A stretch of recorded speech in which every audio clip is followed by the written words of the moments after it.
আমি তোকে সুন্দর গঠন দিয়ে তৈরি করেছি। তুই কুকুর নাও শুকুর নাও, তোর বংশ ঠিক যাবে। তুই মায়ের সঙ্গে জেনা করতে পারবি না, বোনের সঙ্গে জেনা করতে পারবি না। তোর বংশের নিরাপত্তার জন্য আমি জেনাকে হারাম করেছি। কোরআন বলছে ওলা তাকরাবু জিনা, জেনার ভিতরে ধোঁকা চলবে না। ইন্নাহু কানা ফাহিশাতান ওয়া সাআ সাবিলা। আস-সানি ওয়াস-সানি ফাজরিবু কুল্লা ওয়াহিদিন মিনহুম ওয়াতাকাল্লা। আল্লাহ তাআলা বংশের নিরাপত্তার জন্য জেনার বিচারকে করলেন হারাম।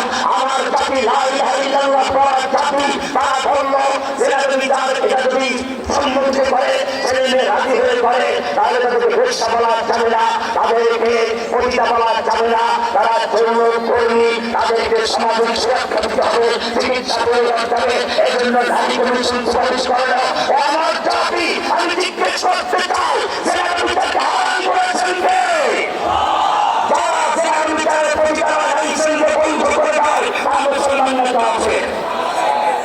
তুমি তুমি মায়ের নিরাপত্তা চাও, সেজন্য তোমাকে তোর হাত দ্বারা বিধান দিয়েছে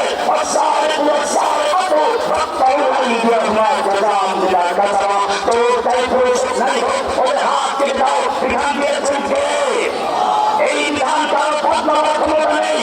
আল্লাহ যদি হত্যা করলেন মাত্র 3 দিন হলো, এর মধ্যে হত্যার সম্ভ্রান্ত একটা পরিবার বনু মাখজুম গোত্রের কুরাইশের শাখা বনু মাখজুম এই গোত্রের একটা মহিলা চুরি করে বসলো। নামটাও ফাতেমা, আল্লাহর নবীর মেয়ের নামের নাম। মক্কার নেতারা চিন্তা করে গেল এই মহিলার হাত কাটাকাটির ইতিহাস হয়ে থাকবে, কুরাইশ বংশ বদনাম হয়ে যাবে। নবীর কাছে ত্রুটি করে পুনর্বিবেচনার জন্য সুপারিশ করা যায়।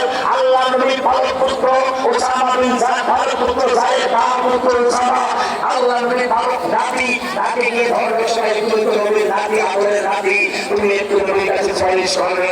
ওসামা নিয়ে বুঝিয়ে বলবে ইয়া রাসূলুল্লাহ, মক্কায় একটা চুরি ঘটনা ঘটে যাচ্ছে, চুরিটা করেছে কুরাইশ বংশের সম্ভ্রান্ত নারী, নামটা আপনার মেয়ে ফাতেমা নামে নাম।